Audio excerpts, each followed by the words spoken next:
أما بعد فأعوذ بالله من الشيطان الرجيم بسم الله الرحمن الرحيم الحمد لله رب العالمين الرحمن الرحيم مالك يوم الدين إياك نعبد وإياك نستعين اهدنا الصراط المستقيم صراط الذين أنعمت عليهم غير المغضوب عليهم ولا الضالين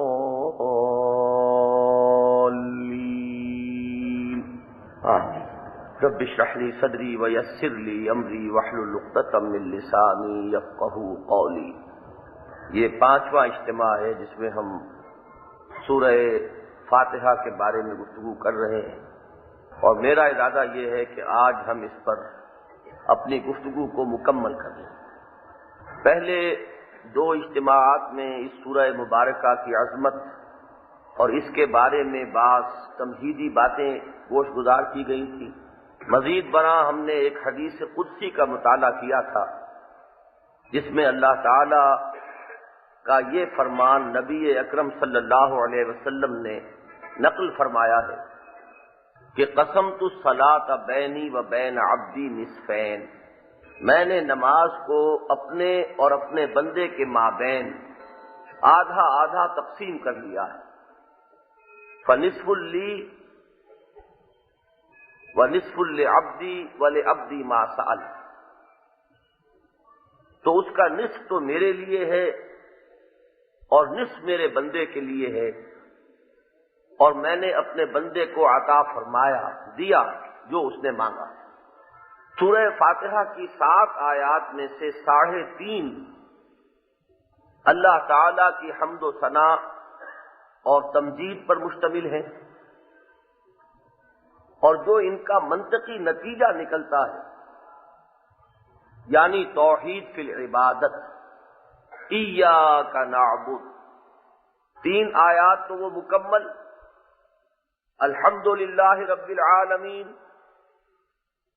حضور فرماتے ہیں کہ جب بندہ یہ الفاظ زبان سے نکالتا ہے تو اللہ فرماتا ہے حمدنی عبدی۔ دوسری آیت الرحمن الرحیم، حضور ارشاد فرماتے ہیں کہ جب بندہ یہ الفاظ زبان سے نکالتا ہے تو اللہ تعالیٰ فرماتا ہے اثنا علی عبدی، میرے بندے نے میری ثنا کی۔ تیسری آیت مالک یوم الدین، حضور ہمیں بتاتے ہیں کہ جب بندہ یہ الفاظ زبان سے نکالتا ہے تو اللہ فرماتا ہے مجدنی عبدی، میرے بندے نے میری بزرگی بیان کی۔ تو تحمید اور ثنا اور تمجید یہ اللہ کے لیے، اور ان تینوں کا منطقی نتیجہ ہے عبادت۔ جو محسن حقیقی ہے، جو منعم حقیقی ہے، جو رب ہے تمام جہانوں کا، جو رازق ہے، جو مالک ہے، اب ظاہر ہے کہ اسی کا حق ہے کہ اس کے سامنے جھکا جائے، اس کی فرما برداری کی جائے، اس کا کہنا مانا جائے، اس کو راضی رکھنے کی کوشش کی جائے۔ یہ تو ہوا مثبت پہلو، اور ساتھ ہی منفی پہلو بھی ہے کہ وہ مالک یوم الدین بھی ہے،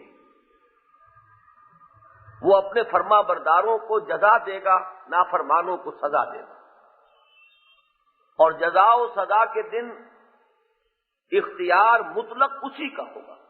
لمن الملک اليوم للہ الواحد القہار، اس کا بھی تقاضا یہی ہوا کہ اسی کا حکم مانا جائے، اسی کے کہنے پر چلا جائے، اسی کی فرما برداری کی جائے، جو کچھ اس نے حلال ٹھہرایا ہے اسی پر اکتفا کی جائے، جس چیز سے اس نے روک دیا ہے رک جایا جائے۔ گویا کہ عبادت کا مثبت پہلو بھی، اس کا مثبت محرک وہ تو ہے شکر اللہ کا، محبت اللہ کی، اور اس کا منفی پہلو اس کی جزا و سزا کا پہلو۔ افنجعل المسلمین کالمجرمین ما لکم کیف تحکمون، کیا ہم مجرموں کو فرما برداروں کے برابر کر دیں گے؟ تمہیں کیا ہو گیا ہے؟ تم کیسی بے عقلی کی باتیں کر رہے ہو؟ تو میں نے عرض کیا تھا کہ اگر ترازو کا وہ پلڑا ذہن میں رکھیں جو ڈنڈی کے ساتھ ان 3 ڈوریوں سے بندھا ہوتا ہے، تو وہ 3 ڈوریاں ہیں یہ 3 آیات، اور ان تینوں نے ایاک نعبد اس کے ساتھ جا کر تعلق قائم کر لیا، اور پھر آتا ہے حرف واو، اور وہاں سے اب دوسرا حصہ شروع ہوتا ہے۔ میں یہ عرض کر چکا ہوں کہ یہ عبادت جو جزوی نہیں ہو سکتی، جز وقتی نہیں ہو سکتی، کلی ہوگی اور ہمہ وقتی ہوگی۔ یہ ملازمت نہیں ہے جو جز وقتی بھی ہو سکتی ہے۔ یہ وہ معاملہ نہیں ہے جو امپلائر امپلائی ریلیشن شپ کا ہے کہ کوئی معین کام آپ نے کرنا طے کیا ہے، اس کے علاوہ کوئی کام آپ سے نہیں کرایا جا سکتا۔ تو یہ تو ہے عبادت، عبدیت، بندگی، غلامی۔ یہ ہمہ وقت ہوگی، ہمہ جہت ہوگی، کلی ہوگی، پوری زندگی میں ہوگی، اور یہ کام آسان نہیں، بہت کٹھن ہے، بہت مشکل۔ یہی ہے وہ بات جسے علامہ اقبال کہتے ہیں کہ چمی گویم مسلمانم بلرزم کہ دانم مشکلات لا الہ۔ اس میں ایک بہت بڑا عہد ہے پروردگار سے، ایاک نعبد، ہم صرف تیری ہی بندگی کرتے ہیں اور کریں گے۔ واقعہ یہ ہے کہ چمی گویم مسلمانم بلرزم، وہ کیفیت جو ہے اگر اس کو مد نظر رکھیں گے تو اس 4تھی آیت کا جو دوسرا ٹکڑا ہے اس کا ربط واضح ہو جائے گا کہ جیسے ہی انسان یہ کہے ایاک نعبد، ساتھ ہی فوراً اس کی دلجوئی اور تسلی کا پیغام موجود ہے، ایاک نستعین۔ ہم اتنے بڑے قول و قرار میں اور اتنے بڑے عہد میں پورے نہ اتر پائیں گے بغیر تیری مدد کے۔ اتنا بڑا معاہدہ جو کر رہے ہیں تو اپنے زور بازو پر اعتماد کرتے ہوئے نہیں،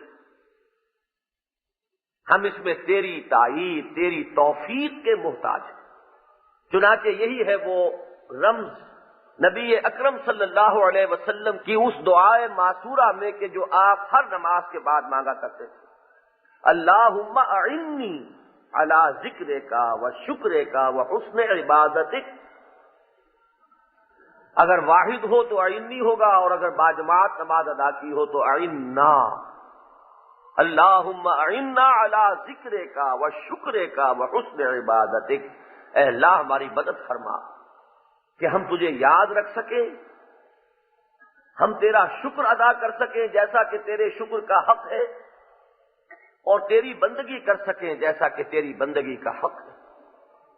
اس 4تھی آیت کے بارے میں اب ایک بات اور نوٹ کر لیجئے کہ اس میں بھی شرک کا سد باب کیا گیا ہے ایک خاص اسلوب سے۔ اگر اسلوب ہوتا نعبدوں کا و نستعینوں کا تو اس کے معنی ہوتے کہ ہم تیری بندگی کرتے ہیں اور کریں گے، اس میں غیر کی بندگی کی نفی نہ ہوتی۔ ہم تجھ سے مدد چاہتے ہیں اور چاہیں گے، اس میں غیر سے استعانت کی نفی نہیں تھی۔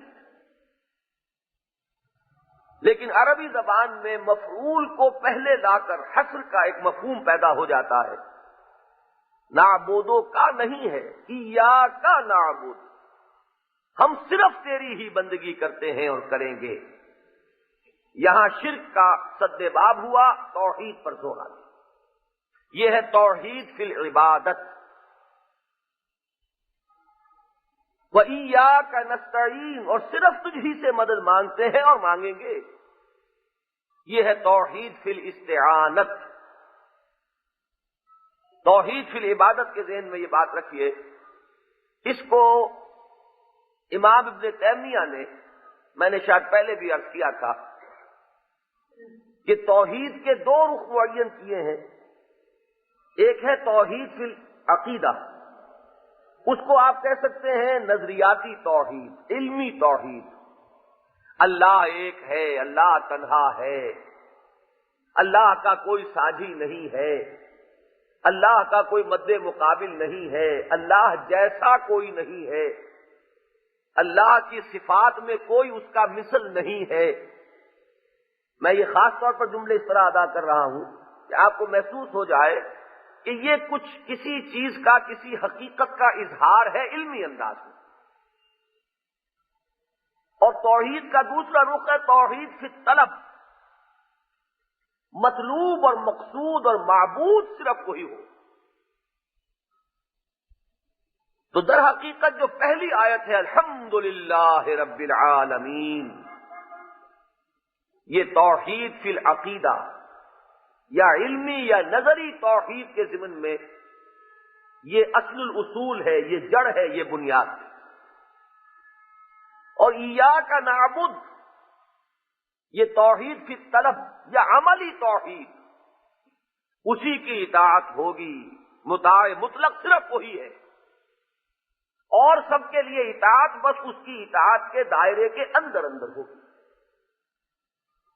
محبوب حقیقی وہی ہے، اور سب کے لیے محبت اس کی محبت کے تابع ہوگی۔ مطلوب اصلی وہی ہے، باقی سب کی حیثیت ذرائع کی ہوگی، مطلوب کی نہیں ہوگی۔ یہ ہے در حقیقت توحید فی الطلب، توحید فی العبادت، یا اس کو عملی توحید کہیے تو یہ اس ٹکڑے کے اندر مکمل آ جاتی ہے ایاک نعبد۔ اور اسی کا وہ رخ ہے جس کو حضور نے، چونکہ میں اقسام شرک پر تقریر کر چکا ہوں تفصیل کے ساتھ، تو جب ہم نے تیسری قسم کے شرک پر گفتگو شروع کی تھی، شرک فی الحقوق، اور اللہ کے تمام حقوق، جیسے ہم کہتے ہیں کہ ہاتھی کے پاؤں میں سب کا پاؤں، اللہ کے تمام حقوق ایک لفظ میں آ جاتے ہیں عبادت۔ اور عبادت کا لب لباب حضور فرماتے ہیں دعا، الدعاء مخ العبادہ، الدعاء هو العبادہ۔ لہذا دیکھیے ایاک نعبد و ایاک نستعین، یہاں وہ توحید فی الدعاء، توحید فی الاستعانہ، توحید فی الاستمداد۔ اب یہ مختلف الفاظ ہیں، باب استفعال میں آئیں گے، استنصار، استمداد، استدعاء، استغاثہ۔ استغاثہ سوائے اس کے اور کسی سے نہیں ہوگا، استعانت سوائے اس کے اور کسی سے نہیں ہوگی، استدعاء سوائے اس کے اور کسی سے نہیں ہوگی، استمداد سوائے اس کے اور کسی سے نہیں ہوگی۔ اور میں تفصیل سے بیان کر چکا ہوں کہ اس میں اصلاً تو مراد ہے کہ جو مادی قانون ہے اس سے ماورا، ایک ہے اس مادی قانون اور اسباب ظاہر کے اندر اندر کسی سے مدد طلب کرنا، یہ بالکل دوسری چیز ہے۔ وہاں گھڑا رکھا ہے، پانی ہے، اور میں نے کسی سے کہا کہ ذرا مجھے پانی پلا دو، یہ بھی استعانت ہے، استمداد ہے، میں نے اس سے مدد چاہی ہے، اس نے میری ایک ضرورت پوری کی ہے، اسی لیے میں اس کا شکریہ ادا کرتا ہوں۔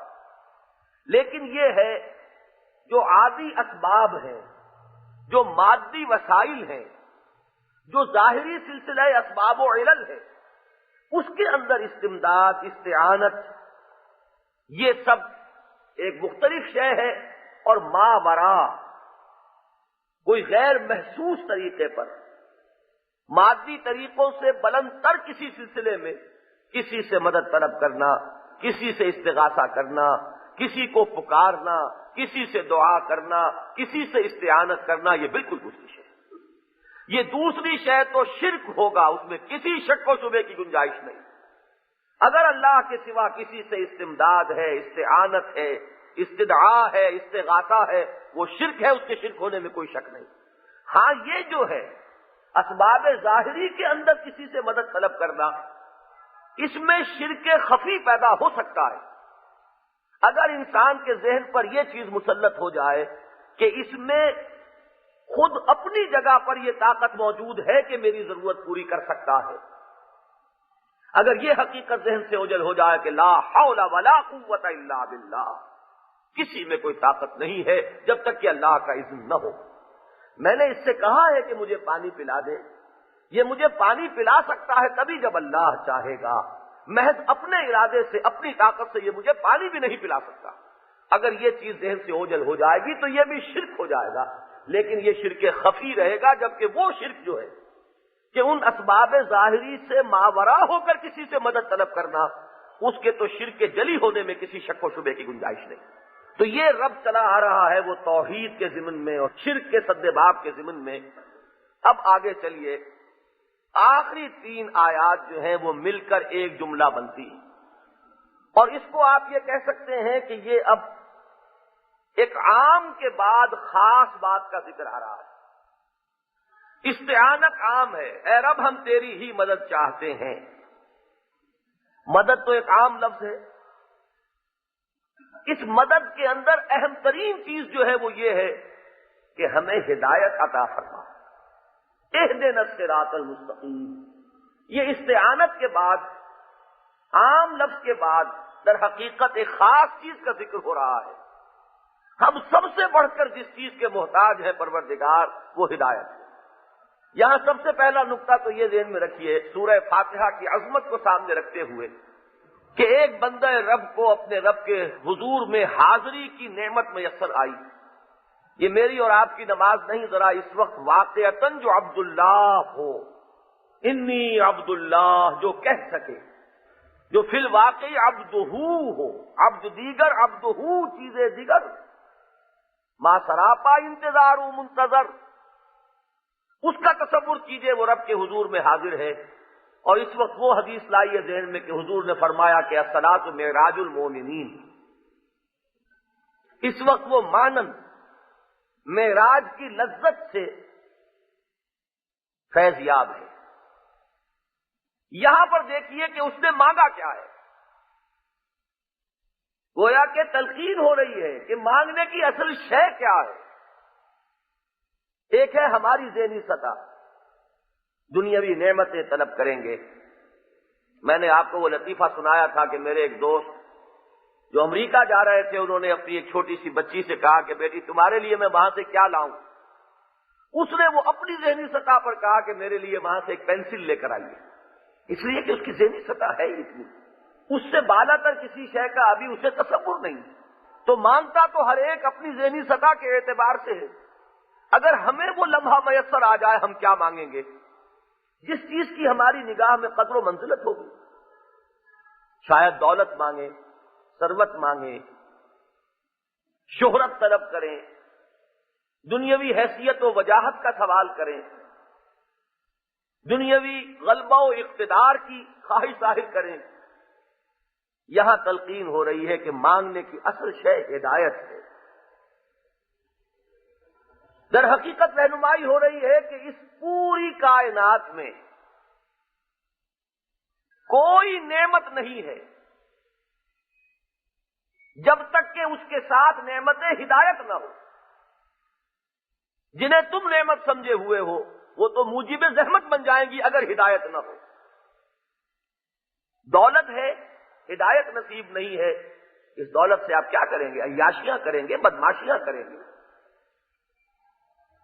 اس دولت کو لوگوں پر روب گانٹنے کا ذریعہ بنائیں گے۔ تو یہ دولت جو ہے یہ اب نعمت نہیں رہی، موجب زحمت ہے، موجب عذاب۔ اولاد ہے، ہدایت نہیں ہے، اولاد کو کیا بنا کر اٹھائیں گے؟ اولاد سرکش ہو کر اٹھے گی، خدا کی باغی بن کر اٹھے گی۔ یہ اولاد آپ کے لیے صدقہ جاریہ نہیں ہوگی، یہ آپ کے نامہ اعمال میں ہمیشہ ہمیش کے لیے گناہوں کے مزید اندراج کا ایک سبب اور ذریعہ بن جائے گی۔ معلوم ہوا کہ اولاد مجرد اولاد نعمت نہیں ہے، ہاں نعمت ہدایت ہو تو پھر اولاد بھی نعمت ہے۔ اتنی بڑی نعمت ہے کہ جلیل القدر پیغمبروں نے اس کے لیے دعائیں کی، حضرت زکریا نے دعا کی، حضرت ابراہیم نے دعا کی، اور جب ملے ہیں بیٹے اسماعیل اور اسحاق جیسے تو اس پر ہدیہ تشکر پیش کیا ہے۔ الحمدللہ الذی وہب لی علی الکبر اسماعیل و اسحاق ان ربی لسمیع الدعاء۔ یہ جو آخری ٹکڑا ہے اس آیت کا، اس سے ظاہر ہوتا ہے دعائیں مانگ مانگ کر یہ اولاد دی۔ تو اب اسی پر آپ قیاس کر لیجیے، جتنی نعمتیں ہیں وہ فی نفس ہی نعمت نہیں ہے، ایک ہے اصل نعمت اور وہ نعمت ہدایت ہے جو ہر چیز کو نعمت بنا دے گی، اور اگر وہ نہیں ہے تو ہر چیز نعمت نہیں بلکہ موجب زحمت ہو جائے۔ لہذا مانگنے کی اصل چیز ہدایت ہے۔ یہ بات میں اس سے پہلے عرض کر چکا ہوں، سورہ فاتحہ میں جو مضامین کا ربط ہے کہ ایک سلیم الفطرت انسان عقل سلیم کی رہنمائی میں غور و فکر کے نتیجے میں یہاں تک تو از خود پہنچ جاتا ہے۔ اسی لیے یہ سورہ فاتحہ کا درس جو ہے ہمارے اس منتخب نصاب میں وہ سورہ لقمان کے دوسرے رکوع کے بعد ہے۔ حضرت لقمان کی شخصیت ایک نمائندہ شخصیت ہے، ایک نمائندہ کردار ہے کہ نہ وہ نبی تھے نہ رسول تھے، نہ کسی نبی یا رسول کے امتی تھے،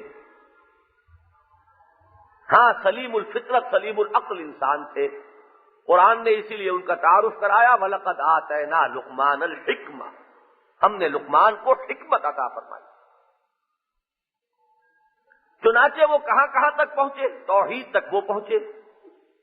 چنانچہ اپنے بچے کو جو پہلی انہوں نے نصیحت کی، یا بنی لا تشرک باللہ ان الشرک لظلم عظیم،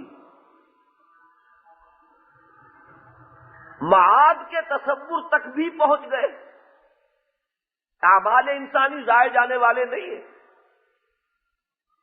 یا بنی انہا ان تک مثقال حبۃ من خردل فتکن فی صخرۃ او فی السماوات او فی الارض یأت بها اللہ۔ عبادت کا بھی جو اصل جوہر ہے وہاں تک پہنچ گئے۔ یا بنی اقم الصلاۃ وامر بالمعروف وانہ عن المنکر۔ سورہ فاتحہ میں آپ کو یہی چیزیں نظر آ رہی ہیں، الحمدللہ رب العالمین الرحمن الرحیم مالک یوم الدین ایاک نعبد۔ آگے ہے اصل میں وہ بات کہ جہاں انسان گھٹنے ٹیک کر دستے سوال دراز کرنے پر مجبور ہے، وہ ہے اس زندگی کے پرپیچ سفر میں سیدھی شاہراہ صراط مستقیم، جس میں ایچ پیچ نہ ہو، جس میں افراط و تفریط کے دھکے نہ ہو، جس میں ادھر ادھر کا بھٹکنا نہ ہو۔ صراط مستقیم، یہ جان لیجئے اس کا تعین عقل انسانی کے امکان میں نہیں۔ اس کی وجہ کیا ہے؟ انسان بلند نہیں ہو سکتا اپنے ظروف و احوال سے۔ مرد ہے تو بحیثیت مرد سوچے گا، وہ اپنے آپ کو عورت کی جگہ پر رکھ کر نہیں سوچ سکتا۔ اس کے اپنے ایک احساسات ہیں، اس کی اپنی نفسیاتی ساخت ہے، وہ جسے آپ انگریزی میں کہتے ہیں he can't outgrow his skin, اپنی چمڑی کے اندر ہی رہے گا، اس سے باہر کیسے جائے گا؟ لہذا وہ جو نظام تجویز کرے گا اس میں عورت کے لیے صحیح اور معتدل مقام کا معین کرنا ناممکن، یا ادھر ٹھوکر کھائے گا یا ادھر ٹھوکر کھائے گا۔ کسی مزدور کے لیے یہ ناممکن ہے کہ وہ کارخانے دار کی جگہ ہو کر سوچ سکے۔ یہ سارا جو ہمارے ہاں یہ کھینچ تان کا مسئلہ ہے، کیوں ہے؟ اس کے اپنے مسائل ہیں، اس کے اپنے پرابلمز ہیں، وہ اپنی حقیقتیں جو تلخ حقیقتیں ہیں ان کو خوب جانتا ہے، انہی میں الجھا ہوا ہے، وہ کارخانے دار کی مجبوریوں کو نہیں سمجھ سکتا۔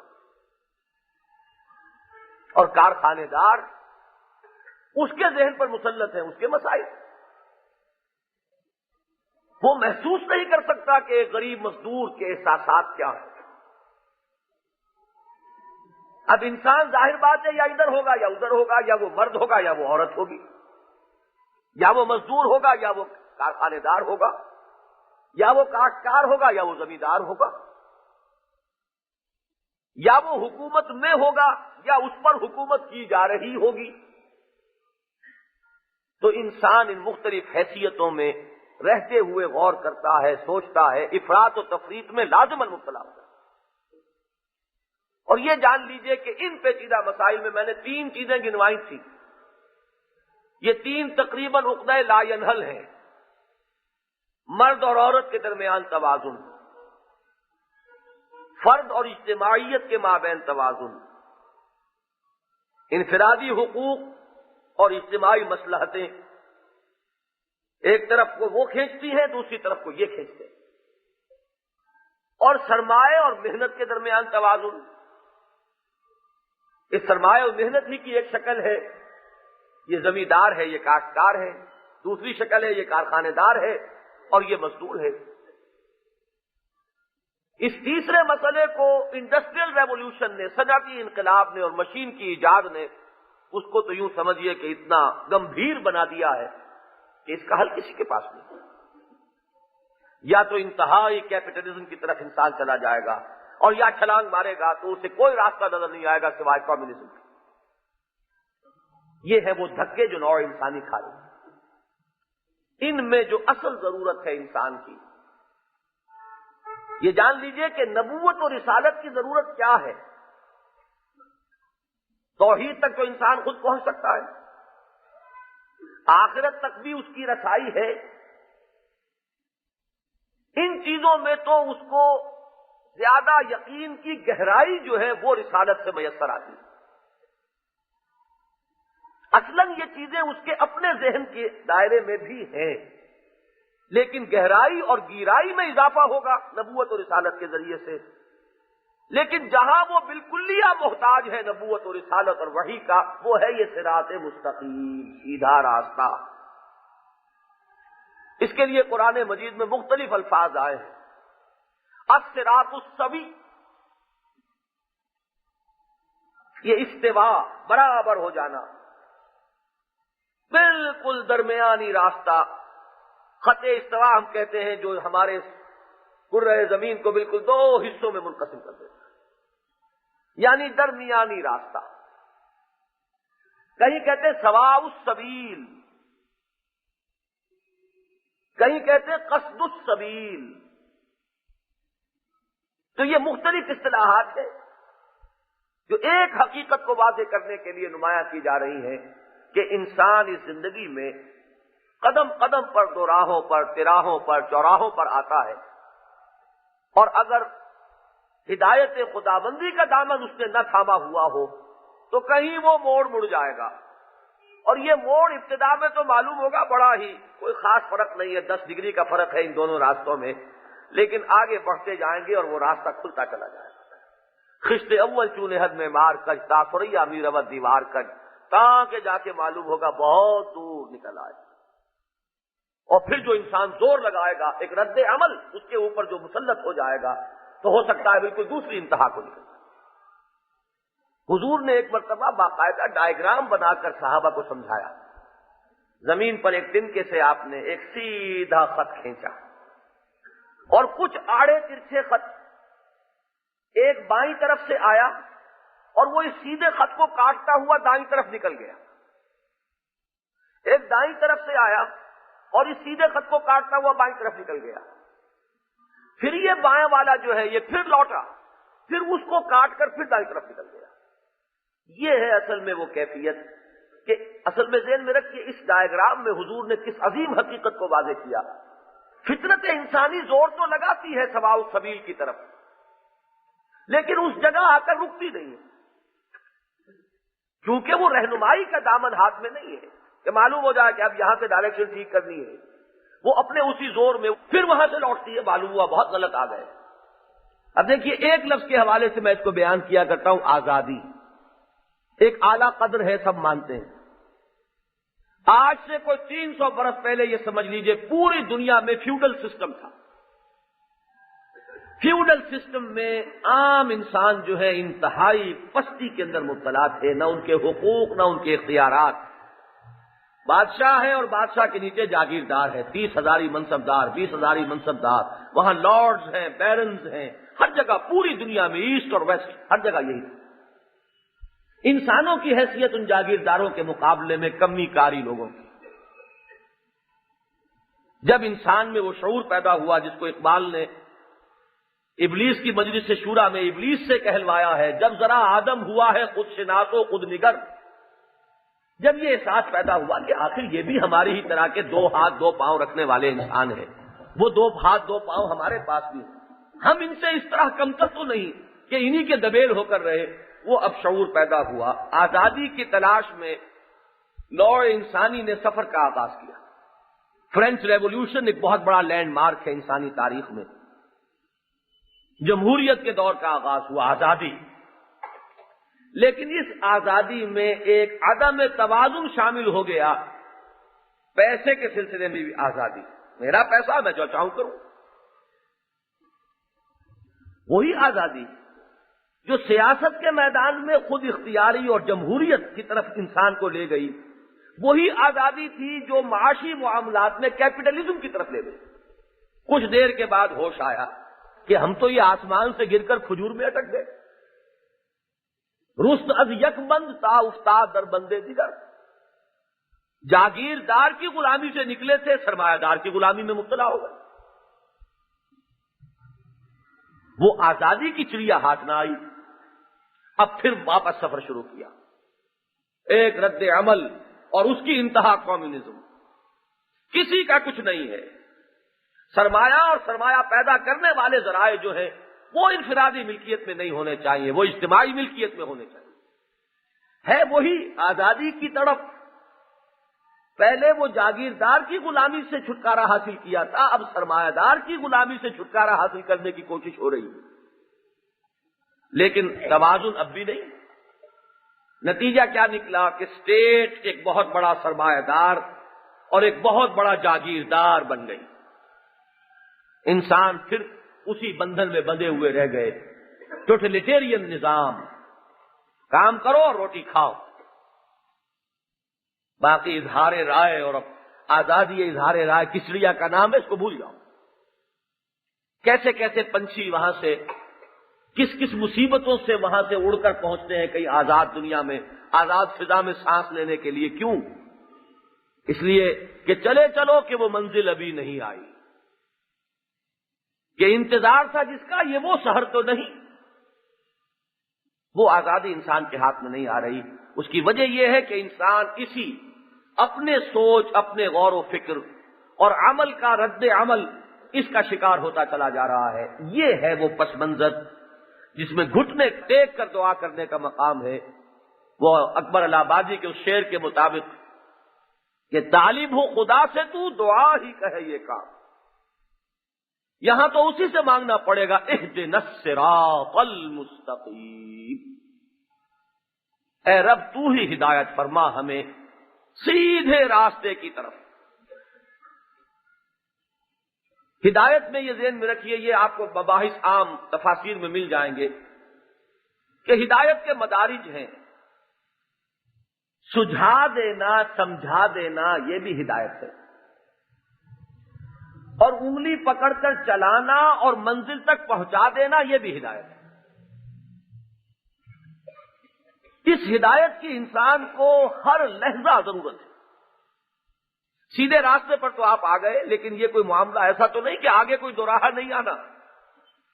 وہ تو میں نے عرض کیا، قدم قدم پر دوراہے ہیں، تراہے ہیں، چوراہے ہیں۔ ہر آن اندیشہ ہے کہ یہاں سے تو بچ کر آ گیا ہوں، آئندہ کہیں مڑ نہ جاؤں۔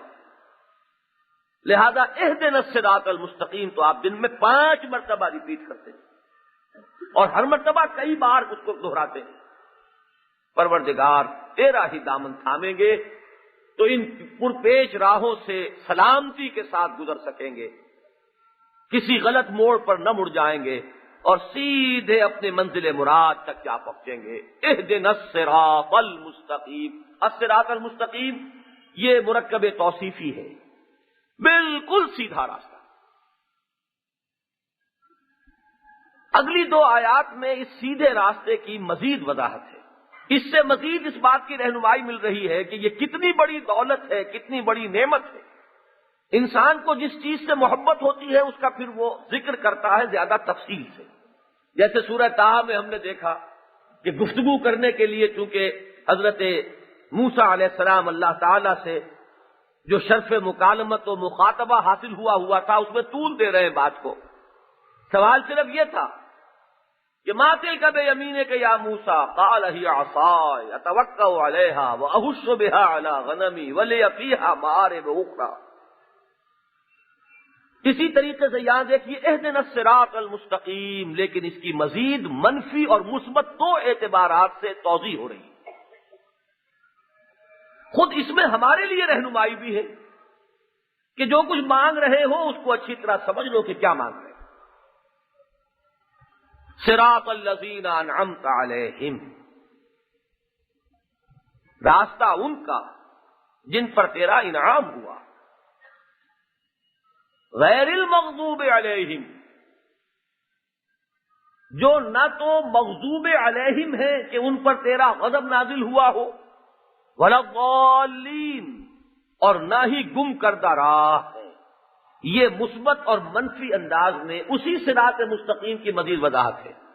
اس لیے میں نے عرض کیا تھا یہ ایک ہی جملہ ہے، پرنسپل کلاز ہے اہدنا الصراط المستقیم، اور یہ دونوں آیات جو ہے آخری یہ سبارڈینیٹ کلازز ہے، اس کی بدل ہے. یہ الصراط المستقیم، اس کا بدل کیا ہوا؟ صراط الذین انعمت علیہم، یہ بدل اول ہے. غیر المغضوب علیہم ولا الضالین، یہ اسی کی مزید وضاحت ہے.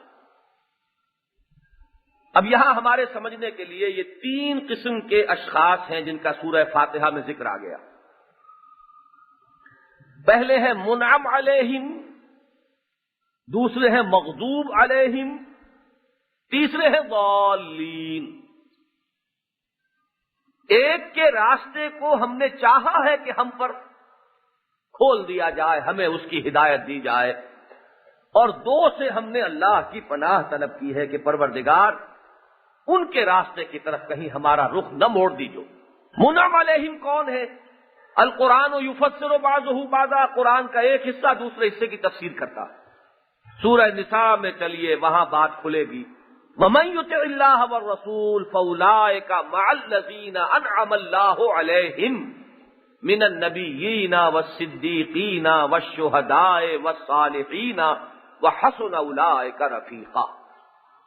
جو لوگ اللہ اور اس کے رسول کی اطاعت پر کاربند ہو جاتے ہیں، انہیں معیت نصیب ہوگی ان کی جن پر اللہ کا انعام ہوا. وہ کون ہے؟ انبیاء اور صدیقین اور شہداء اور صالحین. تو جب بھی آپ یہ الفاظ زبان سے نکالیں، دیکھیے ذہن انسانی میں خیالات کی رفتار بڑی تیز ہوتی ہے. جب آپ کہیں اہدنا الصراط المستقیم صراط الذین انعمت علیہم، تو ایک بجلی کی سے کوندنے کے انداز میں آپ کے ذہن میں یہ چار الفاظ آ جانے چاہیے. کون ہے منعم علیہم؟ من النبیین والصدیقین والشہداء والصالحین. یہ ہے منعم علیہم جن پر اللہ تعالی کا انعام ہوا. ان میں پھر درجات ہیں. بلند ترین درجہ انبیاء کا ہے، ان سے متصل مقام صدیقیت کا ہے، پھر مرتبہ شہادت کا ہے، اور اس میں بیس لائن سمجھ لیجئے وہ صالحین. اللہم ربنا اجعلنا منہم، اللہم ربنا اجعلنا منہم وارزقنا معیتہم. اس میں تو کسی وضاحت کی مزید ضرورت نہیں. البتہ جو منفی انداز میں دو اسلوب آئے یہ ہے وضاحت طلب. غیر المغضوب علیہم ولا الضالین. مغضوب علیہم وہ ہیں جنہوں نے ہدایت کو پانے کے بعد اپنی شرارت و خباثت نفس کی بنا پر اس ہدایت سے منہ موڑا اور کجروی اختیار کی. یہ وہ ہیں کہ جن پر اللہ کا غضب نازل. میں نے جو تین جملے کہے پھر دوہرائیے. ہدایت کے پا جانے کے بعد اپنی شرارت و خباثت نفس کی بنا پر اس راہ ہدایت سے منہ موڑا، اور اس کی سزا میں ان پر اللہ کا غضب نازل ہوا. وہ ہے مغضوب علیہم. حضرت عبداللہ ابن عباس نے معین کیا ہے کہ یہاں مغضوب علیہم سے مراد یہود ہے. شریعت ملی، ذہن میں رکھیے یہ تاریخی طور پر حضرت موسیٰ سے پہلے، ہو سکتا ہے میں اب ایک علمی بات کہہ رہا ہوں، اس میں مغالطے کا امکان ہے، لیکن میری رائے یہی بنی ہے، آپ بھی اس پر غور کیجیے. حضرت موسیٰ سے پہلے شریعت کوئی نازل نہیں ہوئی. حضرت نوح کا ذکر قرآن میں پڑھیے، حضرت ہود کا ذکر قرآن میں پڑھیے، حضرت صالح کا ذکر قرآن میں پڑھیے، حضرت ابراہیم کا ذکر قرآن میں پڑھیے. حضرت موسیٰ سے پہلے کے رسول یہی ہے، یا اولو العزم انبیاء و پیغمبر یہی. ان کے ہاں آپ کو شریعت کا ذکر نہیں ملے گا. توحید اور شرک، ساری بات اسی پر۔ ابھی تمدن انسانی اتنا پیچیدہ ہوا نہیں تھا۔ یہ جو الجھنیں جو میں نے گنوائی ہے یہ تو ارتقا ہوا ہے ان میں۔ سب سے ابتدائی الجھن جو پہلے ہی سے ہوگی وہ تو مرد اور عورت کے درمیان توازن کی الجھن ہے، لیکن ابھی نظام اجتماعی تھا ہی کہاں کہ جس میں فرد اور اجتماعیت کے درمیان توازن کا مسئلہ پیدا ہوا ہوتا۔ اسی طریقے سے معاش انتہائی سادہ، وہ پیچیدگیاں، وہ تو ایچ جی ویلز کی تاریخ میں نے پڑھا، بہت عمدہ مقالہ اس نے لکھا ہے۔ رومن امپائر میں پہلی مرتبہ ہوا کرنسی کا رواج، اس سے پہلے کرنسی ہی نہیں تھی، اور ساری پیچیدگیاں معاشیات کی اس کرنسی کی ایجاد کے بعد پیدا ہوئی، اس سے پہلے کوئی پیچیدگی نہیں۔ ایک کرگے پر بیٹھا ہوا کپڑا بن رہا ہے، دوسرا جو ہے میدان میں گیا ہے کھیت میں، اس نے گندم بوئی ہے، یہ ایکسچینج کر لیتے تھے، بارٹر ہوتا تھا۔ اسے جو کپڑا بن رہا ہے اسے بھی آخر پیٹ میں کچھ ڈالنا ہے، وہ اس سے کچھ چنے یا گندم لے لے گا، اور وہ جس نے جا کر کھیت میں کام کیا ہے اسے اپنا تن ڈھانپنا ہے، وہ اس سے کپڑا لے لے گا۔ ہولڈنگ ہو نہیں سکتی، چنا کتنا رکھ لیں گے اپنے پاس، کب تک رکھیں گے؟ وہ کپڑا جو ہے وہ کتنا بن بن کے رکھتا چلا جائے گا؟ ہاں، جب معاملہ یہ ہو گیا کہ یہ ایک تولہ، یہ ایک پیس جو سونے کا ہے، یہ مساوی ہے اتنے 100 من گندم کے، اور اس میں اتنے تھان کپڑے کے آ سکتے ہیں، وہ آپ نے سونا یہاں سنبھال کے رکھ لیا۔ اب ایک پرچیزنگ پاور آپ کے ہاتھ میں کنسنٹریٹ ہو گئی۔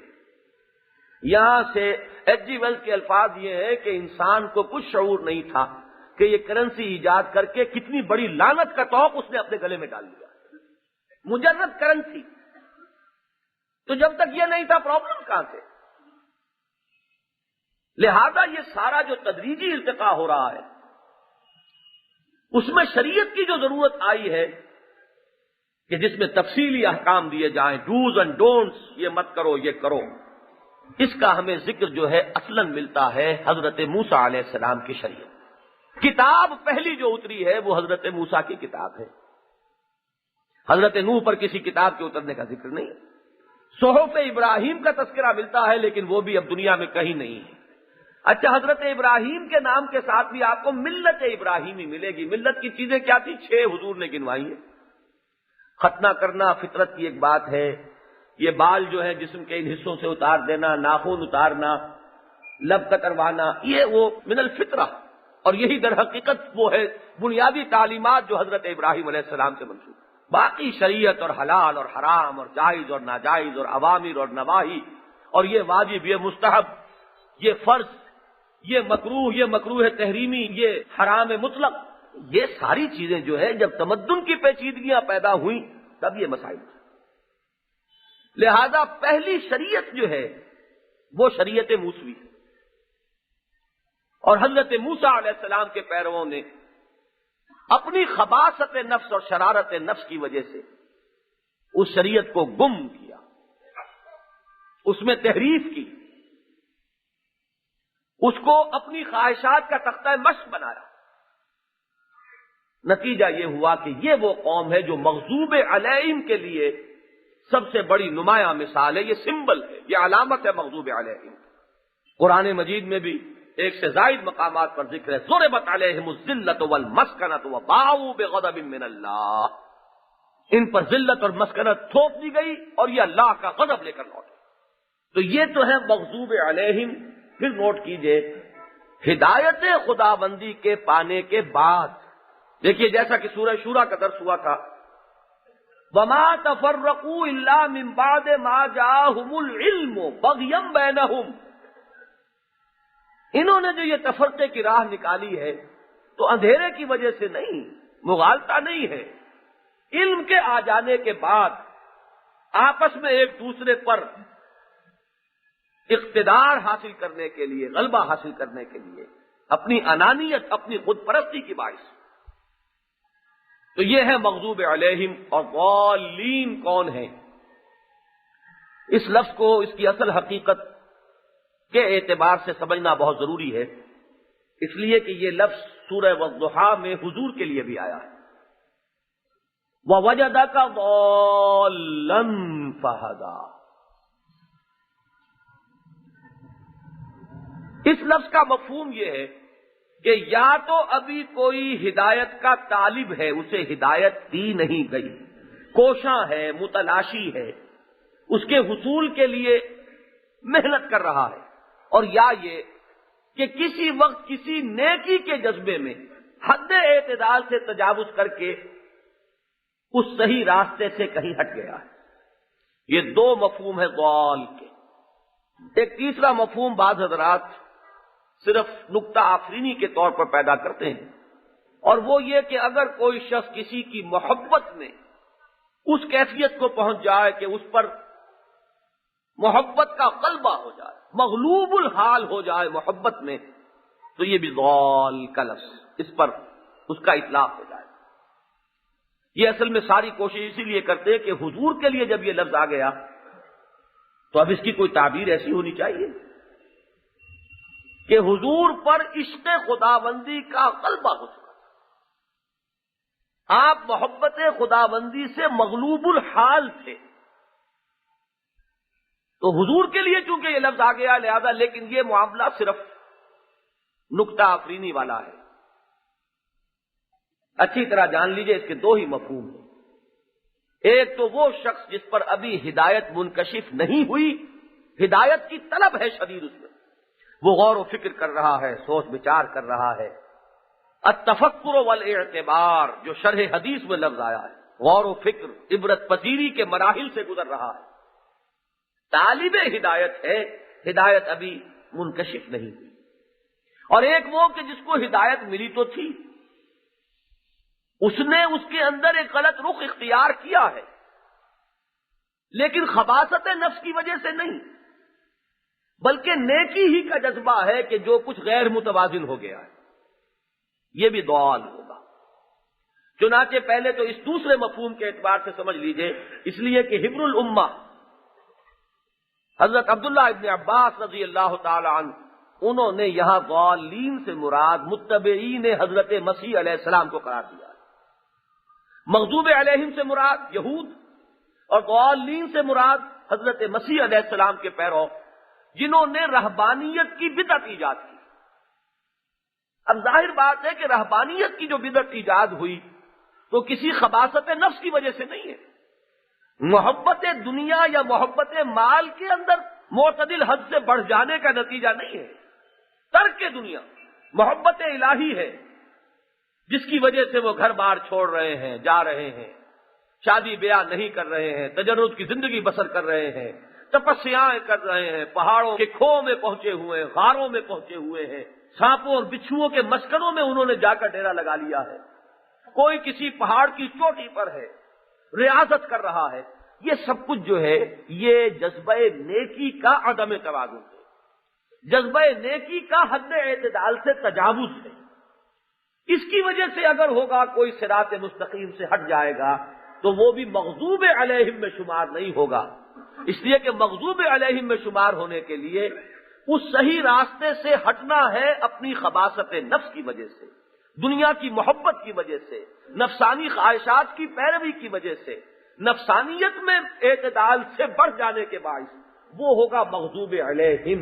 اس کی بنیاد ہے شرارت نفس، اور یہاں ہے در حقیقت نیکی کا ایک جذبہ جو حد اعتدال سے تجاوز کر گیا ہے، لہذا ہے تو گمراہی، لیکن یہ گمراہی اور وہ گمراہی زمین و آسمان کا فرق ہے۔ مردی و نامردی قدم فاصلہ دارت، بظاہر تو گمراہی کے لفظ میں تو دونوں شریک ہو جائیں گے، یہود بھی گمراہ، نصارہ بھی گمراہ، لیکن اس گمراہی اور اس گمراہی میں زمین و آسمان کا فرق ہے۔ یہ بات سورہ حدید میں بڑی وضاحت کے ساتھ آئی ہے، وَرَهْبَانِيَّةً ابْتَدَعُوهَا مَا كَتَبْنَاهَا عَلَيْهِمْ إِلَّا ابْتِغَاءَ رِضْوَانِ اللَّهِ۔ یہ رہبانیت کی بدعت انہوں نے خود ایجاد کی، ہم نے وہ ان پر فرض نہیں کی تھی۔ ہم تو فاطر فطرت انسانی ہے، ہم نے بنائی ہے انسانی فطرت، اس کے تقاضوں کو ہم خوب جانتے ہیں۔ ہم نے کوئی غیر فطری قدغن جو ہے انسان کے فطری تقاضوں پر نہیں عائد کی، لیکن انسان نے خود عائد کر لی۔ یہ بدعت ہے جو اس نے ایجاد کی۔ ہم نے تو اس پر ایک چیز فرض کی تھی کہ اللہ کی رضا حاصل کرو، وہ رضا حاصل کرنے میں غیر معتدل ہو گیا، پھر یہ کہ وہ اپنی وہ پابندی جو خود عائد کردہ پابندی تھی اس کو نبھا بھی نہیں سکے، فما رعوها حق رعایتها، پھر پابندی نہ کر سکے اس کی جیسے کہ کرنی چاہیے تھی۔ فطرت سے کشتی لڑیں گے تو وہ تو چت کرے گی آپ کو۔ کچھ لوگ ہوتے ہیں ایکسیپشنل، ان کی قوت ارادی اتنی مضبوط ہو کہ وہ اپنی فطرت سے بھی لڑ جائیں اور وہ پوری زندگی جو ہے وہ لڑتے ہوئے بسر کر دیں، لیکن عظیم اکثریت کا معاملہ تو یہی ہوگا، طے تو کر بیٹھے ہیں کہ شادی نہیں کریں گے، ساری عمر مجرد رہیں گے، لیکن یہ کہ بہرحال فطرت انسانی سے کب تک آدمی دھینگا مشتی کرے گا؟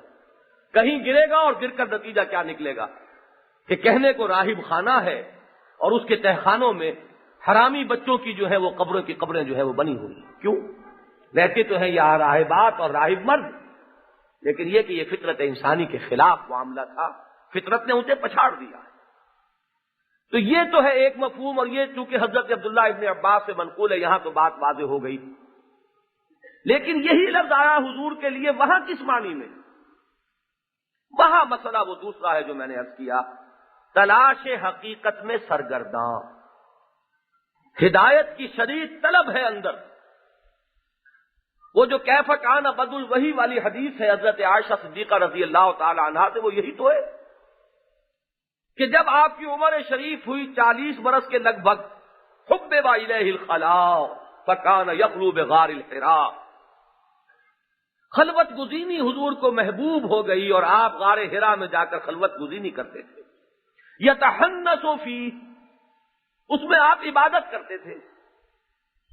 اب یہ سوال پیدا ہوا، عبادت کیا کرتے تھے؟ ابھی جبرائیل سے ملاقات نہیں ہوئی، نماز ابھی عطا نہیں ہوئی، قرآن کا نزول شروع نہیں ہوا، تو عبادت کیا تھی؟ شارحین حدیث کا تقریباً اجماع ہے اس پر کہ آپ کی عبادت کیا تھی؟ کان صفت تعبدہ فی غار حراء التفکر والاعتبار، غور و فکر، سوچ بچار، عبرت پذیری۔